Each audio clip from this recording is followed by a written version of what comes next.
everyone. Thank you for coming today to the annual Chamber Breakfast. Before we begin, I would like everybody to stand and join me in the pledge. I pledge allegiance to the flag of the United States of America and to the republic for which it stands, one nation, under God, indivisible, with liberty and justice for all. Thank you.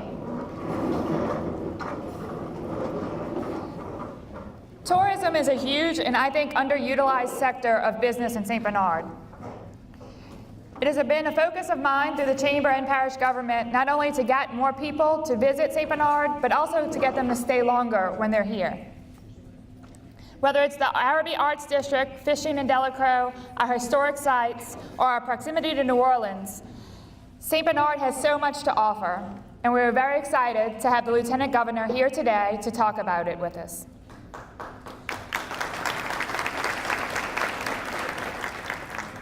I'd now like to invite St. Bernard's Parish President, Mr. Guy McGinnis, to make a few remarks.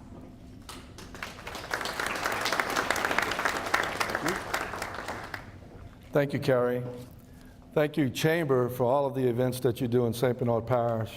It's such a, I am so proud to represent St. Bernard Parish in all of these events within St. Bernard and outside of St. Bernard. And I can tell you that our chamber is the best chamber in the region, so thank you, Carrie and Kathy. There you are. Let's give them a round of applause. Before I welcome the elected officials here today, I just want to say today, you know, we have someone here that is speaking to us that's a great friend of St. Bernard Parish. Billy and I crossed paths during the election, and I was only in St. Bernard, and he was at every event in St. Bernard. And I talked to some people in North Louisiana, and he was at every event in North Louisiana. So he is the Energizer Bunny state official, and I can tell you, knowing that he promotes St. Bernard and Southeast Louisiana everywhere he goes. His job is statewide, but I can tell you where his heart is, and he's here today. So Billy, thank you so much for being here today. Our elected officials here today, thank you so much for what you do for St. Bernard Parish and for being here today and supporting this event. And now let me call out Ms. Katie Tomasio to have a few words. Welcome to St. Bernard Parish, New Orleans' most historic neighbor, where real adventure begins.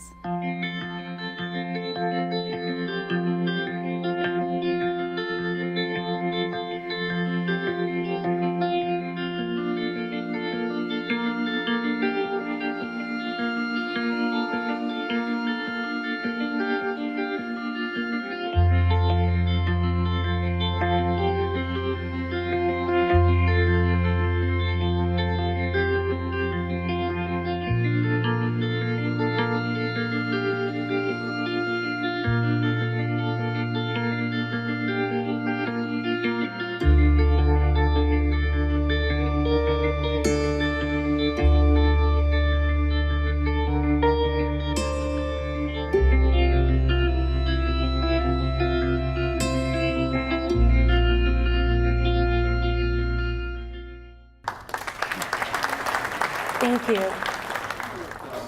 The ruins of the Delaron House in Oak Alley form a historic site of international significance. Pierre Denis Delaron purchased the property, which became the Denis Delaron Plantation, in 1799, and is believed to have constructed the house in 1805. When completed, it was one of the finest homes in Louisiana. The Delaron House became the temporary headquarters and field hospital for the British during the War of 1812. British commanding General Sir Edwin Pakenham's corps was brought to the Delaron House for preparation to be returned to England. The Delaron Plantation was also part of the site of the December 23, 1814 night battle. The Denis Delaron House burned in the late 19th century and became celebrated as a ruin. Today, Delaron is the only house that stood on the 1814-1850 battlefield, of which there are still visible remnants. The ruins survived the 1915 hurricane, 1947 hurricane, Hurricane Betsy in 1965, and Hurricane Katrina.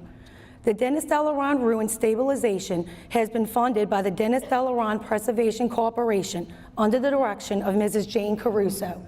Mrs. Jane, thank you and the Daughters of the British Empire for all your efforts and hard work that you've done for the Delaron Ruins and St. Bernard Parish.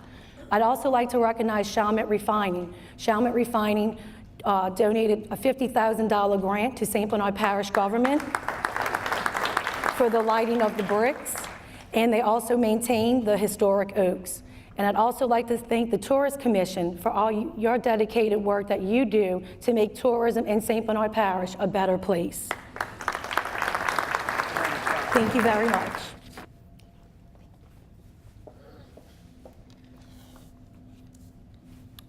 Thank you, Katie. We're definitely blessed to have one of the best tourism directors in the state. We're really lucky to have you. Thank you for all you do. I'd now like to introduce our featured guest today. Mr. Billy Nungesser joins us today as the 54th Lieutenant Governor of the state of Louisiana. He was elected in 2015 and began his term in January of 2016. In 1991, Billy Nungesser started his company, General Marine Leasing Company, with a $7,500 loan and grew his business into a $20 million company. In 2005, Nungesser and his wife Cher rode out Hurricane Katrina at their ranch in southern Plaquemines Parish. In response to his own frustration over slow response from government following Hurricane Katrina, Billy decided to run for Plaquemines Parish president in 2006. He was re-elected in 2010 with over 70% of the vote. On April 20th, 2010, Plaquemines Parish became ground zero for the nation's biggest environmental disaster. In the wake of the Deepwater Horizon oil rig explosion in the Gulf, Billy became the voice of Louisiana's frustration. Today, Billy is second in command in the executive branch and Louisiana's ambassador as commission of the Department of Culture, Recreation, and Tourism. From natural disasters to promoting our great state, Billy Nungesser is a man for all of Louisiana. Thank you for joining us, Mr. Nungesser.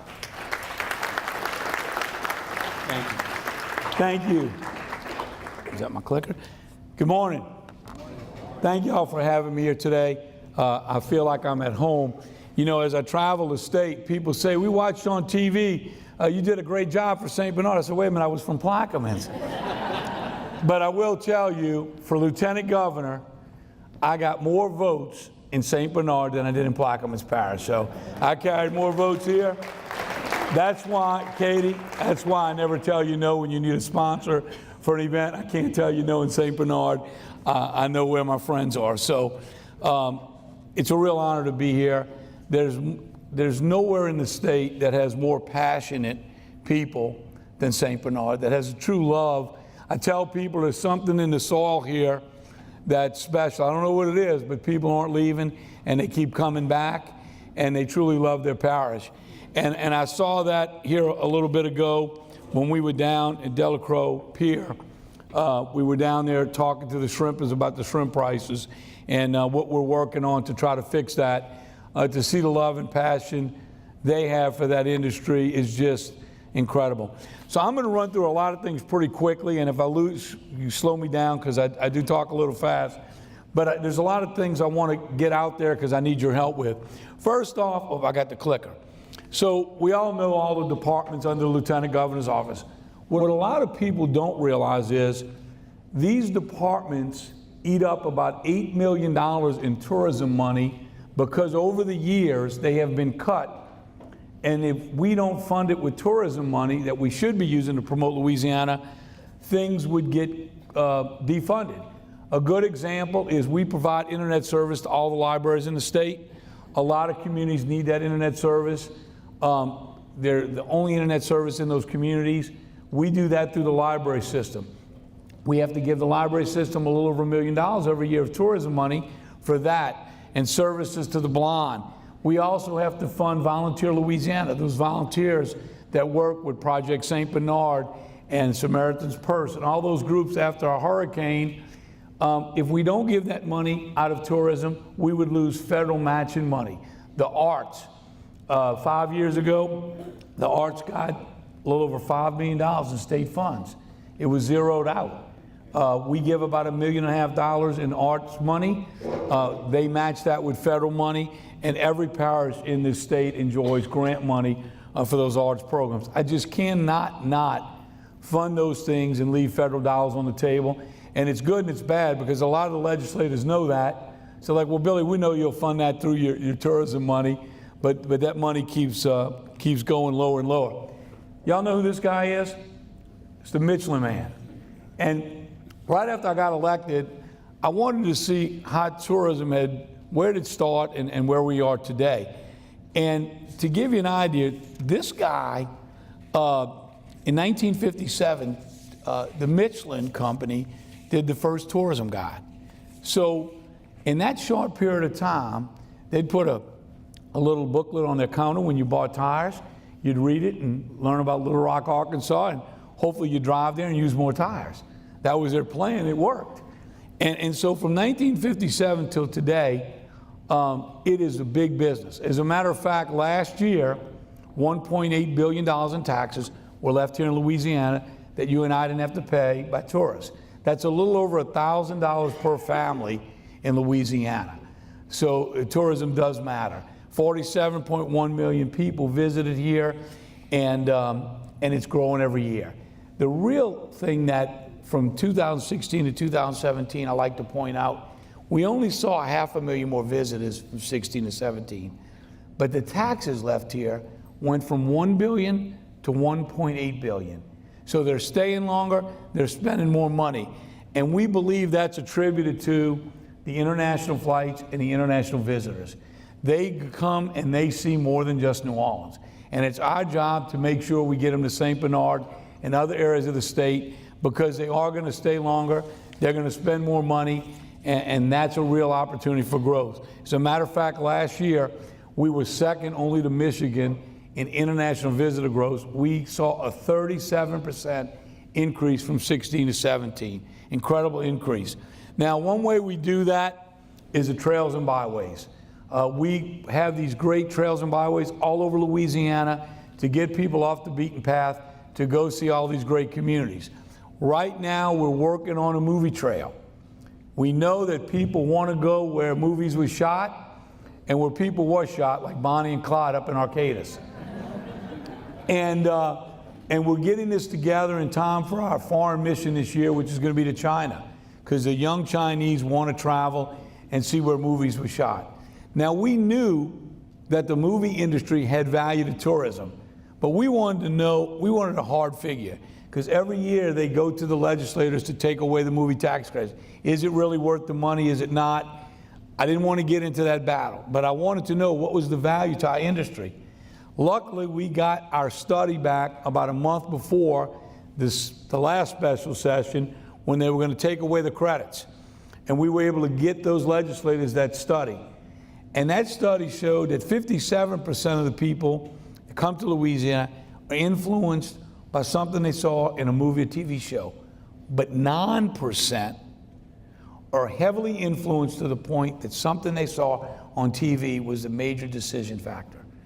That equals 5 million people a year. 1.3 billion of our tourism industry is generated by the movie industry. Now, if that doesn't put it over the top to make the movie industry worthwhile, hopefully we can keep that in front of them and never see them fool with those tax credits. As a matter of fact, what I'd like to see them do is tweak the law a little bit to say, if you're going to film and get the tax credits and you're filming in St. Bernard, you better show the water tower, or if you're crossing the bridge, you better superimpose St. Bernard on the side. We want them to better identify with the city and town they're shooting in. You know, Natchitoches is what it is today because of Steel Magnolia. So we've just got to make sure we're doing a better job of making them identify in the TV show or series what they're, where they're shooting. Now, we knew we had to get creative because of the shrinking dollars that we have to promote Louisiana. And when I first got elected, we were approached by Dick Clark Production.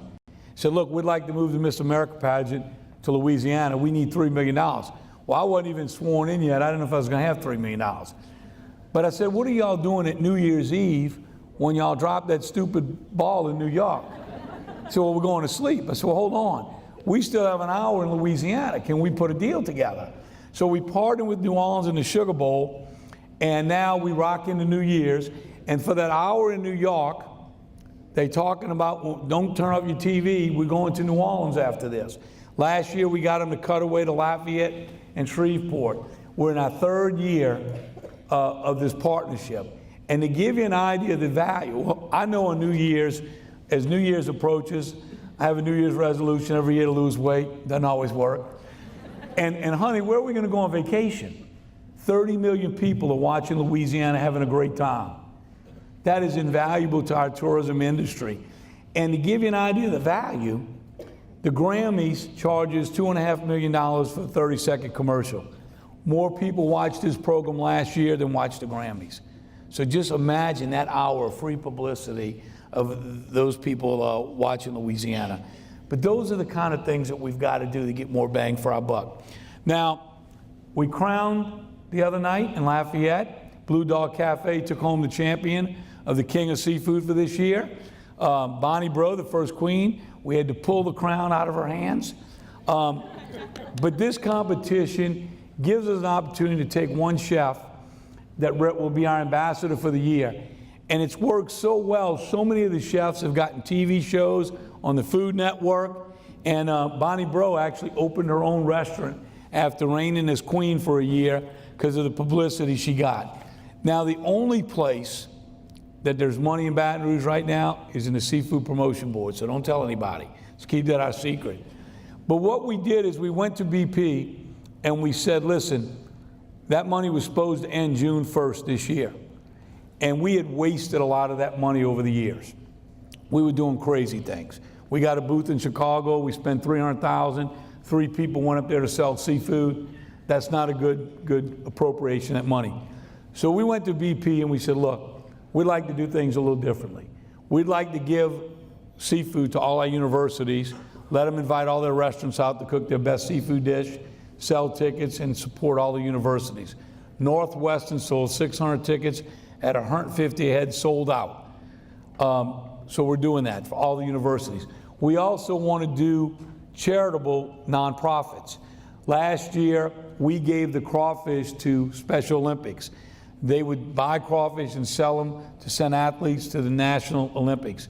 By us buying all the crawfish and handling that, all the profits went in. They were able to send an additional 71 athletes to Seattle this year to compete in the Special Olympics. BP was so excited of what we're doing with this money that they have extended that money now to 2020. So we will be able to do good things in all the communities around the state by getting more bang for our buck, and also by doing good things for our colleges and nonprofits. So if there's something that we can partner with you, we'll buy local Louisiana seafood. We'll even use the local vendors here to fix it, and we'll pay the bill if it's for a good cause. Now, another thing we did for the second year in a row is we pardoned our second crawfish. We took one lucky crawfish out the Atchafalaya Basin, brought it to New Orleans, pardoned it, and let it go in the state park while the rest of its family got boiled alive. Now, I got invited up to the White House last year for St. Patrick's Day with 6 other lieutenant governors. And when the president and the vice president walked out, everybody runs up to the president. I go over to the vice president, and we start talking about, we had taken them around during the flooding before they were elected in 2016.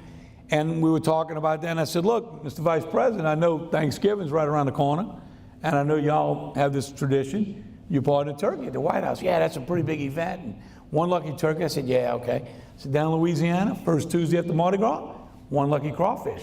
We take it, pardon it, let it go in the state park while the rest of his family gets boiled alive. He looks at me and goes, son, what the hell are you talking about? So it didn't go over quite as well with the vice president, but we got a little over $1 million of free publicity. Emil, named after Emil Zadaran, because we partnered with Zadaran on it, where the crawfish picture was on Times Square, up on the video. Crawfish gets pardoned in Louisiana. So we had a lot of fun with it. USA Today did a story. It's a great way to kick off our crawfish season and get a lot of free publicity. Now, Last weekend, I had the pleasure of taking the King and Queen of Spain through this exhibit at the Cabildo. It took us almost 3 years to finally seal all the leaks, fix the Cabildo and the presbytere, but they're sealed, they're painted, and now we're working on the insides. Well, we got lucky. With the 300-year anniversary, we were able to get this exhibit, and trust me, you want to see it. It's an incredible exhibit. The original flag is there. They brought in 17 carpenters and spent months redoing the inside of the museum, new lighting that they're leaving there for us at their expense to bring this exhibit. And it was such an impressive exhibit. The King and Queen came, spent a couple hours going through it, and just a great exhibit. It's there through July 9th. If you get a chance to go, I promise you won't be disappointed. And we're excited about bringing many more exhibits from around the world. First exhibit at the Cabildo in over 25 years. Incredible building, historical value, and we need to show it off more to the world. Now, we know about the budget situation in Baton Rouge. What a lot of people don't realize is the Lieutenant Governor's budget has been cut by more than 50% over the last 12 years. Even before this governor, the last governor took $54 million, swept it from the state parks that was generated in his 8 years, took the money and used it for other things. And that's the reason we've struggled for repairs and maintenance with our state parks and had such a difficult time. Now, we've done a lot of good things. Instead of having a plumber at every state park, we've got a van that goes around and fixes things, and we've really done more with less. As a matter of fact, when we got in office, we were told, when we started talking about making money with the state parks, they laughed at us. Those parks will never make money. Well, right now we have 2 state parks making money. Had it not been the floods, we'd have 5 making money right now. And that's before we formed our foundation.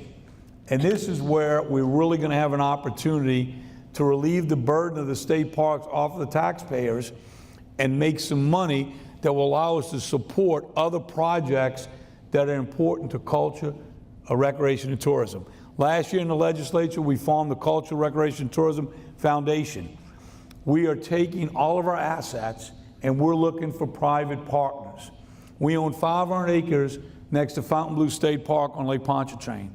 We have 4 companies looking to build a resort conference center like this one in a state park in West Virginia.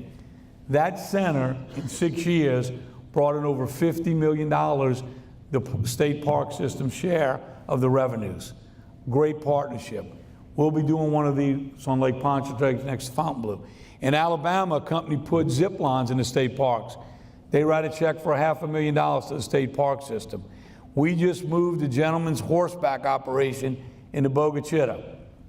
We get $2 for a half day, $4 for a half day. He's making a lot of money. We just filmed a national TV horseback riding show at Boca Chica. People are coming from all over to go ride horses. Maybe there's something somebody here wants to do. If you want to build some luxury cabins and split 80-20, we want to talk to you. At Chico State Park, over the years, they tore down all the cabins. We've got about 10. They're always rented. On the other side of the lake, we're looking for a real estate developer. Go build 50 cabins, sell them to the snowbirds. We'll lease the lots for 99 years, $50 a month. People said you can't do that. It's below market value.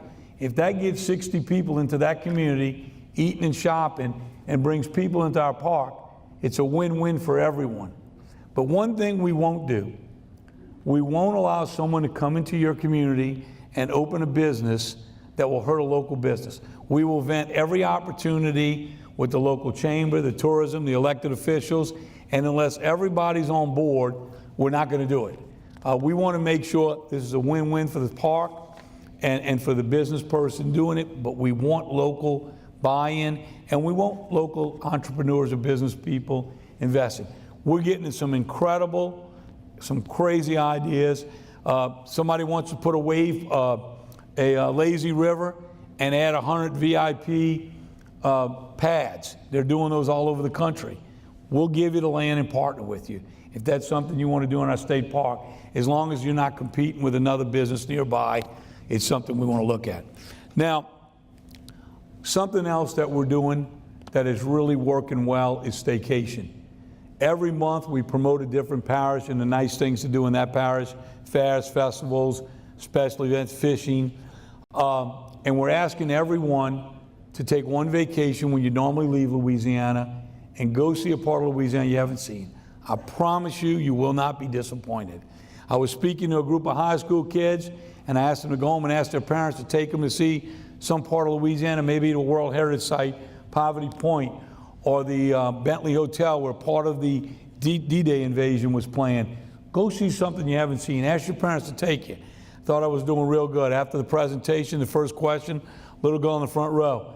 So, Lieutenant Governor, where you going on your staycation? Man, she got me. I couldn't think. It's a loss of words. So I was thinking, I said, Toledo, Bend, and Natchitoches. She goes, okay. I went home that night and I told my wife, I said, look, the week before Christmas, we have nothing on the calendar. I think we'll go to Toledo, Bend, and Natchitoches. She was, why there? I said, the only thing I could think of at this meeting. So we spent 2 days fishing. They cook your fish up at the resort.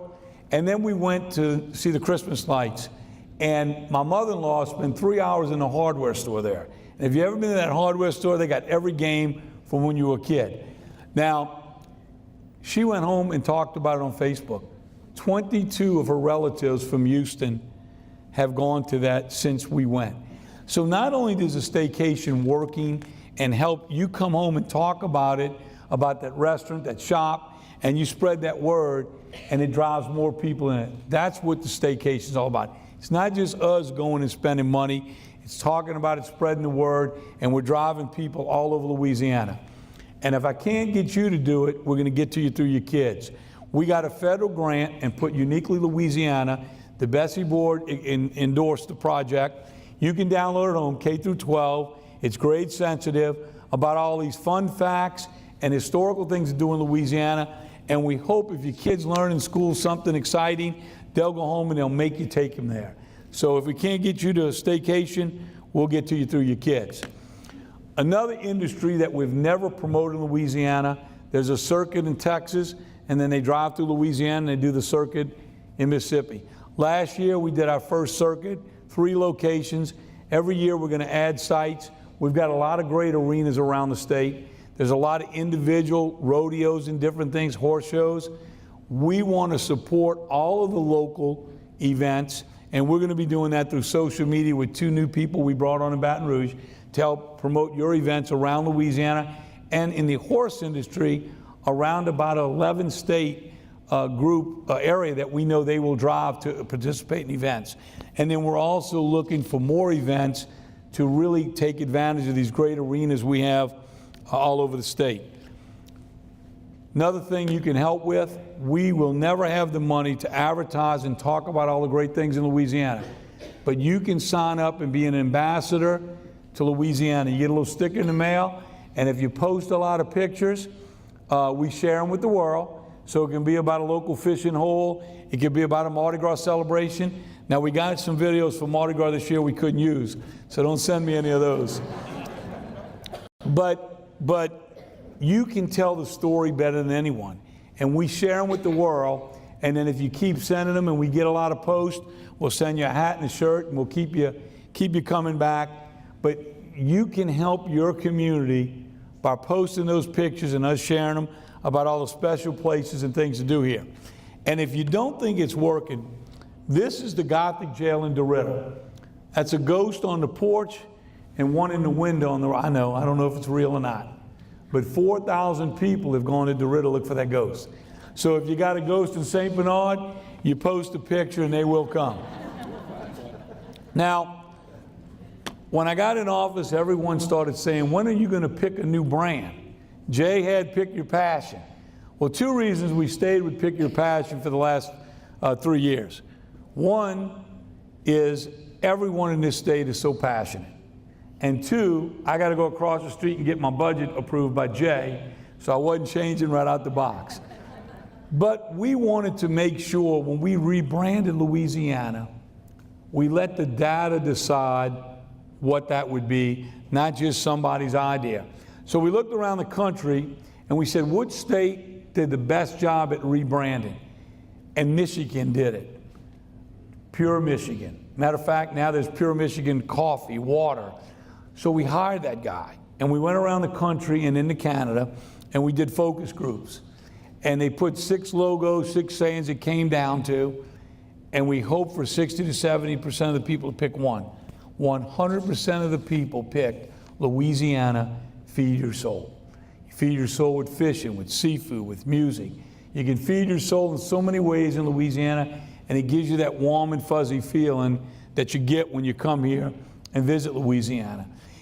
And we knew we didn't have the money to spend $30 million putting that out across the country. So there again, thanks to our great tourism partners that were willing to give up their Mardi Gras, we rolled up our sleeves, we wrapped the food truck in Dallas, Houston, Atlanta. I was on the street corner in Washington, D.C., and we fed them king cake. We fed their soul on Mardi Gras Day.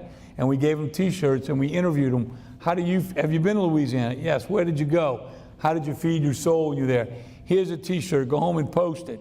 We got a little over $3 million in free publicity, bloggers, TV, CNN. We got pictures back from the Eiffel Tower with the t-shirt. Great promotional, and it was because of our partners and the people around the state that rolled up their sleeves and really went to work to promote that. So we need everybody to keep promoting Louisiana Feed Your Soul. Post those pictures. If you want a t-shirt, we got plenty of t-shirts we give out. You email us, we'll send them to you. And we're going to roll up our sleeves, and that's how we're going to promote. And before I close, I'm going to close with a video if I know how to do this. I just click it. Let's see if that works.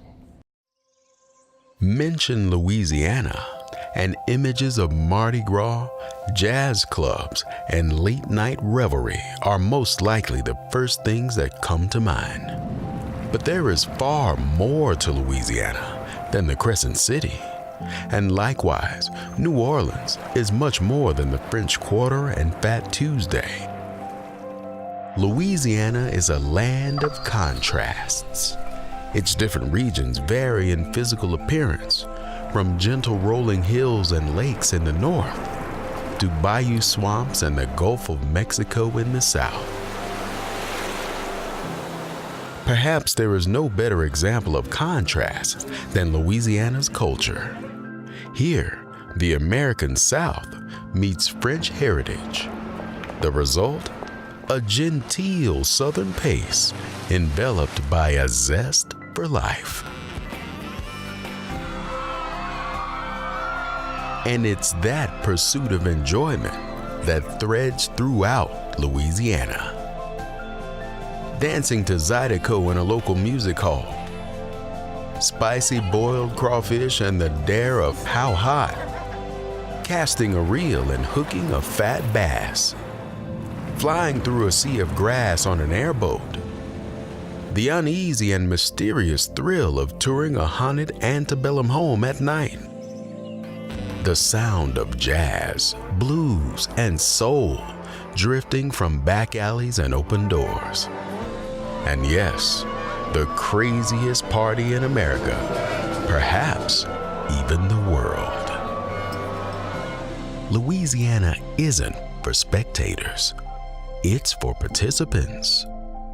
For those that want to feed their soul and not only live the moment, but to become the moment.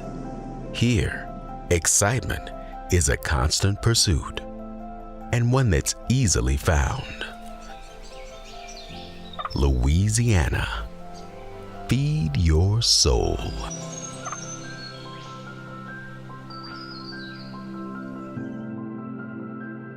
Thank y'all very much.